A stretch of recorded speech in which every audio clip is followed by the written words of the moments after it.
Buongiorno e benvenuti a Cosa c'è di nuovo, le notizie di oggi, lunedì 23 dicembre.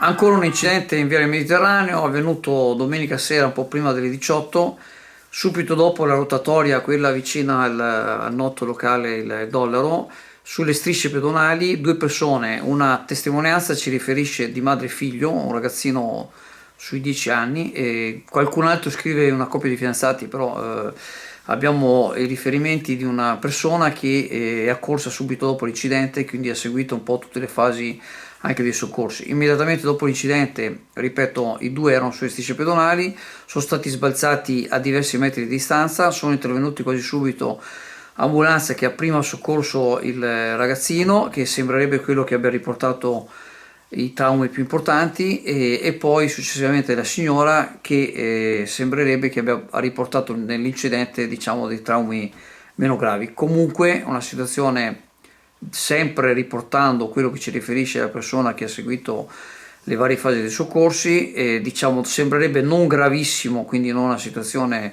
almeno speriamo, confidiamo che sia così, ma comunque diciamo neanche una cosa leggera. C'è da dire che domenica sera le condizioni del tempo non erano sicuramente quelle di correre, e oltretutto ricorderete che su quella strada poco prima c'è stato un incidente mortale un paio di anni fa, più o meno la data adesso non la ricordo, ma è morto quel ragazzino che è uscito dalla strada, diciamo, con la moto in maniera improvvisa, e c'era un altro ragazzo con furgone che non ha potuto evitarlo, però andava al doppio della velocità consentita. Poi successivamente l'amministrazione ha riportato il limite a 30 km all'ora, però in certe situazioni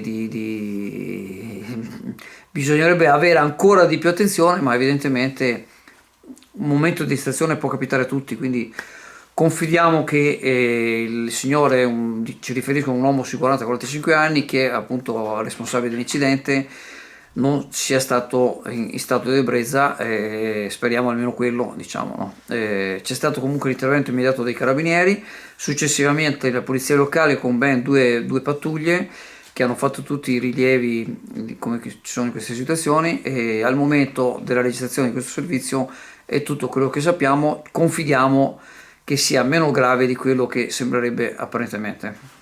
AF Energia ci trovate in Viale Mediterraneo 135 a Sottomarina, dal lunedì al venerdì 8.30, 12.30, 14.30, 18.30. Offriamo il servizio luce, gas, prezzo fisso, prezzo variabile, telefonia, fibra o ADSL per famiglie, imprese e condomini. Qui da noi potete effettuare anche il pagamento delle vostre bollette a una commissione ridotta di 1,30 euro. Il servizio TPL, trasporto pubblico locale, a inizio anno passa da CTV ad Arriva Veneto, ma il timore di chi vive nelle frazioni e non ha altri mezzi per potersi muovere di sentirsi abbandonati e finire con l'essere segregati in casa. Per spiegare il funzionamento del servizio a chiamata, che dovrebbe essere attivo al di fuori della fascia oraria scolastica, l'assessore al trasporto pubblico Maria Rosa Bosco Lochio ha organizzato degli incontri in ogni frazione. La chiamata del servizio potrà avvenire attraverso un'apposita applicazione di Arriva Veneto con un anticipo di 24 ore. I residenti si stanno già chiedendo che fine farà la corsa nelle fasce orarie scolastiche quando ci saranno le vacanze invernali, le vacanze pasquali, le vacanze estive. Si andrà solo a chiamata prenotando il servizio con un anticipo di 24 ore o si manterranno tali corse? La mancanza di un trasporto pubblico costringerà da alcuni ad avvicinarsi al centro, abbandonando la frazione proprio per la mancanza di un servizio pubblico essenziale. Il servizio a chiamata, ci dicono, era già stato testato molti anni fa, ma si era concluso con un flop.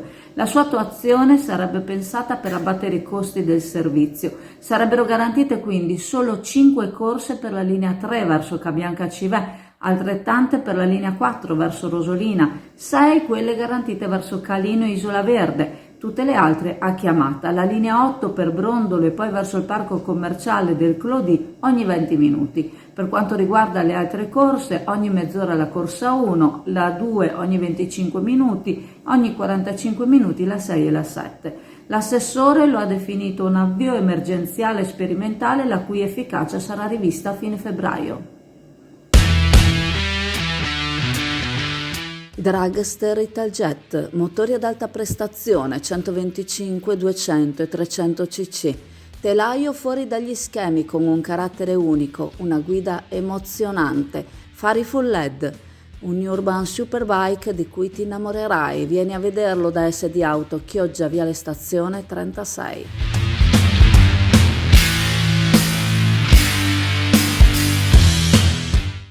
Anche Gebis Chioggia Spiagge e Cisa Camping durante la cena di Natale sociale hanno tirato le somme del 2024 ed espresso i cosiddetti buoni propositi per il prossimo anno. Presenti 2 presidenti, Gianni Boscolo Moretto per Gebis e Raffaella Boscolo per Cisa.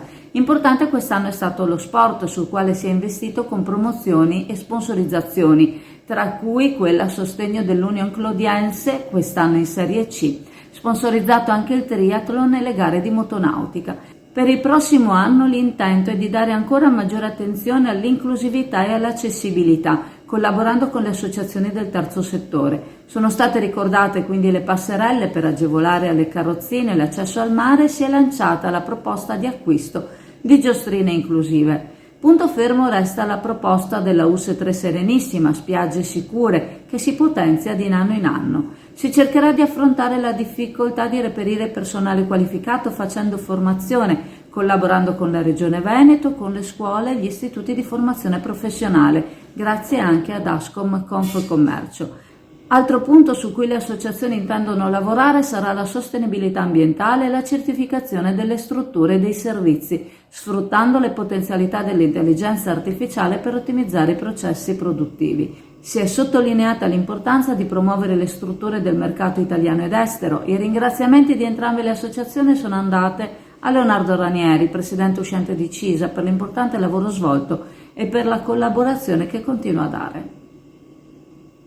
Da qualche mese abbiamo in farmacia delle nuove linee di profumi di nicchia, tra cui la più famosa Giardini Toscana. Quel pomeriggio potrebbe essere proprio l'occasione per venirli a provare e vi aiuterò a scegliere il vostro profumo. Ma è il profumo che si sente appena si entra? Assolutamente sì, quindi ci sono tantissime profumazioni per tutti i gusti. Alla farmacia San Giovanni, a Borgo San Giovanni a Chioggia, le nuove fragranze di Giardini di Toscana, aromi inebrianti per regalare una sensazione indimenticabile. Chioggia Azzurra, e così siamo all'epilogo anche dell'ultimo tentativo di salvare la produzione di metalli non ferrosi a Portovesme in Sardegna. La Glencore, società anglo-svizzera, chiude anche la linea dello zinco, dopo aver chiuso quella del piombo e del litio. In passato era la società Nuova Samim, di proprietà Eni e nata dalla fusione con la Lombarda Tonolli, a gestire questo polo industriale, ma, una dopo l'altra, aveva chiuso o ceduto tutte le attività estrattive e di produzione dei metalli non ferrosi in Italia. La loro lavorazione ed estrazione è senz'altro ad alto impatto ambientale con le vecchie tecnologie e crea un allarme sociale a volte sfruttato ad arte, ma la soluzione non è importare da paesi dove lo sfruttamento delle risorse ambientali e della manodopera è senza regole. Drammatica, a testimoniare la nostra inesperienza, è stata la recente prova di estrazione dell'oro nel comune di Furtei. Per vincere le guerre servono materie prime e soprattutto servono metalli, oltre a quelli base come l'acciaio, l'antimonio, di cui la Cina maggior produttore ha chiuso proprio in questi giorni le esportazioni, rame, terre rare, tungsteno, zinco, cadmio, litio, e le guerre in Ucraina e Israele hanno messo a nudo questa politica miope di globalizzazione ecologica dell'Occidente. No alle produzioni inquinanti e complicate in casa. La rivoluzione verde può attendere finché i metalli di cui abbiamo bisogno possiamo importarli da paesi con pochi scrupoli ecologici.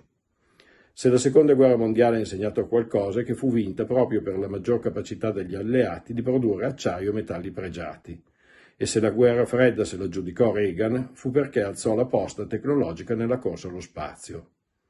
La situazione attuale vede la Cina monopolista di quasi tutte le materie prime strategiche.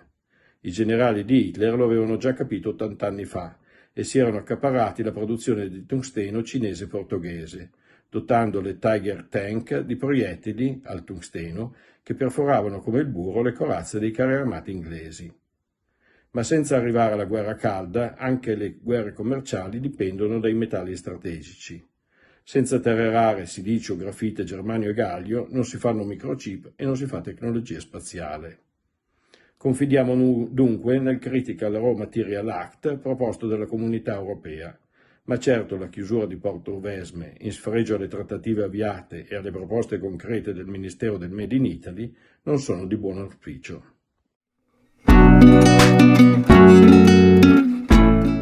Preparati a gustare le specialità tradizionali e le novità esplosive che potrai trovare all'Indiga. Gelato artigianale anche per l'asporto, per gustarlo in compagnia dove vuoi tu. All'Indiga il gelato da passeggio più gustoso, in cono, coppetta o con lo stecco.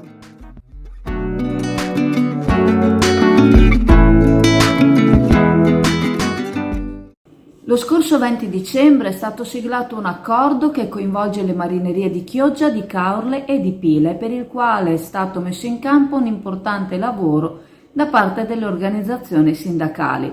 L'accordo è indirizzato a fornire un aiuto concreto ai lavoratori del settore della pesca, che ora sta vivendo un momento di crisi. Rende noto Pierpaolo Piva, segretario generale della FAI CISL di Venezia, che per ogni giornata di lavoro effettuata nel fine settimana nei giorni di sabato e domenica, dal 14 dicembre al 5 gennaio, sarà compensata con 45 euro. La stessa compensazione viene estesa inoltre a tutte le festività. Un risultato importante, sostiene Piva, per dare un sostegno al personale imbarcato. Inoltre è stato previsto un impegno per migliorare la sicurezza del settore con la creazione di un responsabile dei lavoratori per la sicurezza territoriale di marineria. Questo accordo rappresenta dunque un passo fondamentale per tutelare e valorizzare il lavoro dei pescatori veneti, promuovendo un futuro più sicuro e prospero per tutti gli operatori del settore.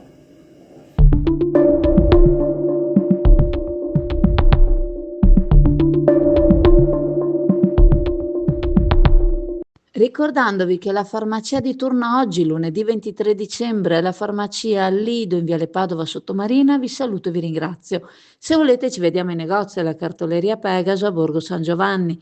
Vi ricordo inoltre il sito chioggiaazzurra.it, i canali Telegram e WhatsApp Azzurra Network News, il canale YouTube di Chioggia Azzurra e la pagina Facebook di Chioggia Azzurra. Continuate a seguirci e ciao a tutti.